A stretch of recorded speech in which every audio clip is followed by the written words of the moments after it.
요한복음 14장 말씀입니다. 요한복음 14장부터 16장까지는 예수님께서 제자들에게 마지막으로 하는 설교, 즉 고별 설교입니다. 7장에서 설교 끝나고 기도하신 후에 이제 붙잡히죠.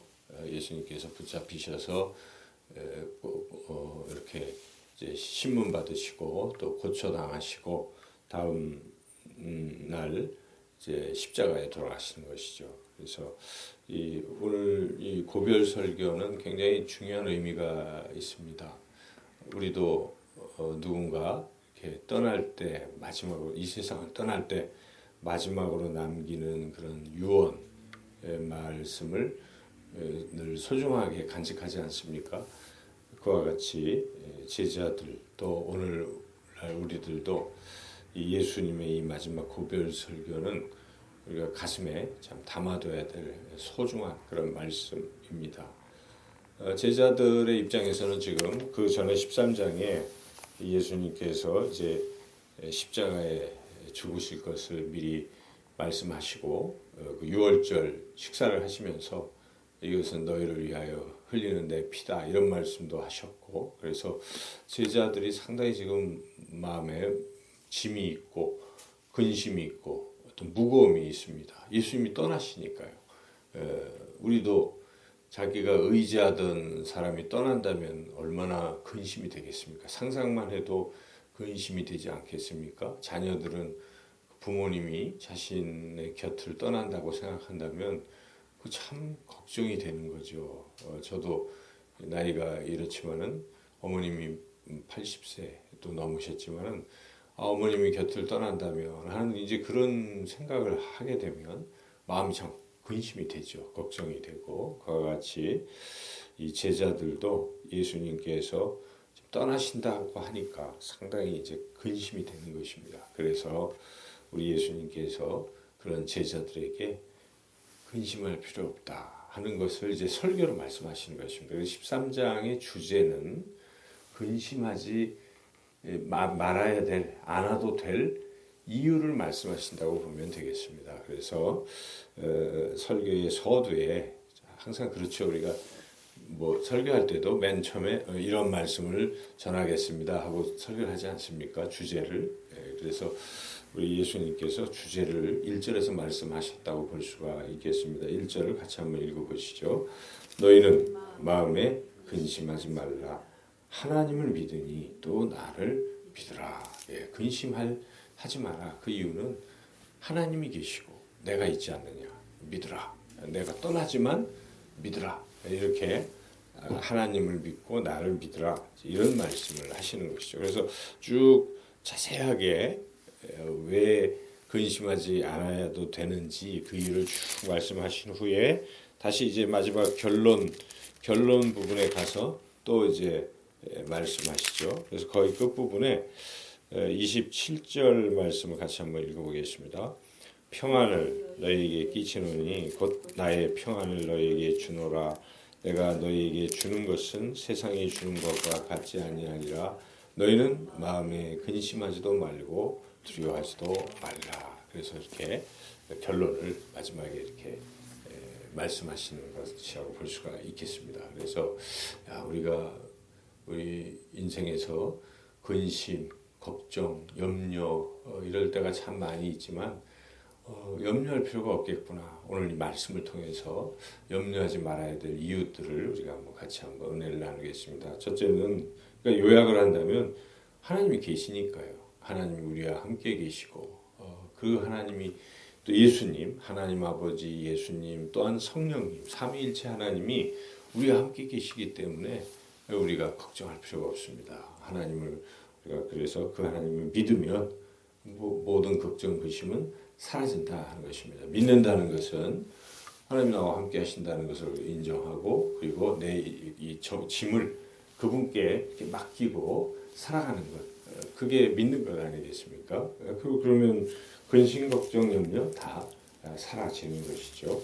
자, 이제 구체적으로 예수님께서는 그들이 근심하는 핵심적 이유는 예수님이 떠나신다 하는 사실 때문에 그렇죠. 그래서 그렇지만 예수님이 말씀하시는 것은 내가 떠나지만 영원히 떠나는 게 아니라 잠깐 내가 갔다가 너희들에게 또 올 것이다. 이 말씀을 하시는 것입니다. 지금 가는 이유는 무엇이겠습니까? 2절부터 보면 아버지 집에 거할 곳이 많도다. 이런 말씀을 하시는 것은 하나님 아버지께 간다는 것입니다. 가서 너희들이 와서 영원히 살 그 집을 잘 준비하고 다시 올 것이다. 이제 그런 말씀하는 거 아니겠습니까? 그래서 3절 같이 한번 읽어볼까요? 특별히 가서 너희를 위하여 거처를 예비하면 내가 다시 와서 너희를 내게로 영접하여 나 있는 곳에 너희도 있게 하리라. 그러므로 너무 염려하지 마라. 갔다가 오는데 잠시 가는 목적은 너희들이 영원히 머무를 천국을 준비하러 가는 것이니까 가서 다 준비하고 너희들 데려서 우리가 영원토록 살 것이니까 걱정하지 말라. 우리가 이 말씀이 장례식 때 제가 이 말씀을 참 많이 설교를 하지만은 그런 것입니다. 인생은 나그네와 같은 것입니다. 여기서 이제 떠나고 그럴 때 우리가 이 떠나시는 분들 또 가족 그 슬프지만 그분이 지금 하나님 아버지 집에 가는 것이고 그리고 우리도 언젠가 때가 되면 또 가는 것이고 그러므로 그런 이별의 아픔 또 이런 근심으로부터 벗어날 수 있다는 것입니다. 이 제자들도 이렇게 천국이 있기 때문에 근심이 또 사라지는 것입니다. 그랬더니 제자 중 하나가 도마가 아니 어디로 가십니까? 자꾸 아버지 집에 간다고 얘기를 하는데도 그걸 잘 믿지를 않고 그러니까 난 아버지께로 가는 것이고 그리고 어떻게 그럼 가는가 궁금할 거 아니겠습니까? 나를 통해서 가게 된다. 나를 믿으면 가게 된다. 이제 그 유명한 말씀을 하시죠. 6절을 같이 한번 읽어보겠습니다. 예수께서 이르시되 내가 곧 길이요 진리요 생명이니 나로 말미암지 않고는 아버지께로 올 자가 없느니라. 예수님이 길이고 하나님 아버지께로 가는 길이고 그것이 사실 진리고 그 길은 생명의 길이기 때문에 그 예수님을 믿으라. 지금 이제 그것을 말씀하시고 그 이제 또 궁금한 것은 하나님 아버지가 정말 계실까 이런 것들을 궁금해할 때 예수님께서 나를 본 사람이 하나님 아버지를 본 사람이다. 곧 하나님 아버지와 나는 하나다. 이 삼위일체의 그 신비함을 가르쳐 주시고 그래서 예수님을 믿는 사람은 하나님께 바로 갈 수 있다 하는 것을 확실하게 왜냐하면 예수님을 본 사람이 하나님을 본 사람이니까 이렇게 쭉 설명을 해 주죠. 그러면서 믿으라 하고 이제 또 하나 제자들이 근심하는 것은 잠시지만 예수님이 이제 떠나시면 예수님이 하신 일들을 자신들이 감당해야 되는데 이게 만만치가 않은 것이죠. 이거 어떻게 감당할까 걱정도 되는 것이죠. 우리도 부모님이 떠나시면 내가 부모님의 어떤 가업이나 유업을 이어서 해야 될 텐데 할 수 있을까? 이런 걱정도 생길 수 있는데 예수님께서 걱정하지 마라. 다 할 수 있게 내가 해주겠다. 이제 그런 것인데 그것은 기도하면 된다. 이런 얘기입니다. 기도하면 다 할 수 있다. 여기에 12절, 13절 같이 한번 읽어보겠습니다. 내가 진실로 진실로 너에게 이르노니 나를 믿는 자는 내가 하는 일을 그도 할 것이요 또한 그보다 큰 일도 하리니 이는 내가 아버지께로 감이라. 너희가 내 이름으로 무엇을 구하든지 내가 행하리니 이는 아버지로 하여금 아들로 말미암아 영광을 받으시게 하려 함이라 하면서 14절 내 이름으로 무엇이든지 내게 구하면 내가 행하리라. 그러니까 지금 걱정하는 어떻게 할 수 있을까? 우리 혼자서 할 수 있을까? 제자들이 걱정할 때 앞으로 내 이름으로 기도만 해라. 내가 다 그것도 할 수 있도록 내가 하는 것보다 더 큰 일을 할 수 있도록 그렇게 도와줄 것이다. 이제 이렇게 기도의 어떤 것을 주시는 것이죠. 우리가 그래서 기도하는 것입니다. 우리 힘으로 못하니까요. 할 수 없지만 그러나 하나님께서는 예수님을 믿는 사람들에게 기도에 특권을 주신 것입니다. 내 이름으로 무엇이든지 구하면 내가 시행하리라 약속하시는 것이. 그래서 우리가 기도를 열심히 해야 됩니다. 어려운 일, 힘든 일 다 기도하세요. 하나님께 맡기고 하시면 하나님이 들으시고 다 해주시면 이렇게 약속을 하시는 것이니까 우리가 믿음을 가져야 됩니다. 주님의 이름으로. 그래서 우리가 기도할 때 예수님의 이름으로 기도합니다. 아멘. 이렇게 마지막에 기도하지 않습니까? 그래서 우리가 항상 이 기도의 특권을 놓치지 마시고 기도해야 되겠습니다. 예수님이 또 말씀하시는 것은 내가 가는 것 같지만은 나는 너희들에게 보내줄 게 있다. 그게 바로 보혜사 성령이라는 것입니다. 우리가 성령에 대해서 잘 생각을 잘 못하고 그렇게 살아가기도 하지만 성령님이 계신 것입니다.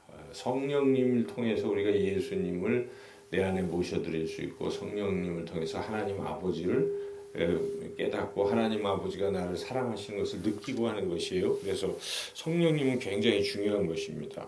예수님이 성령님을 보내주시고 그 성령님이 너희와 영원히 함께 할 것이다. 성령님을 다른 말로 보혜사라고 또 예수님 말씀하신 16절 읽어보겠습니다.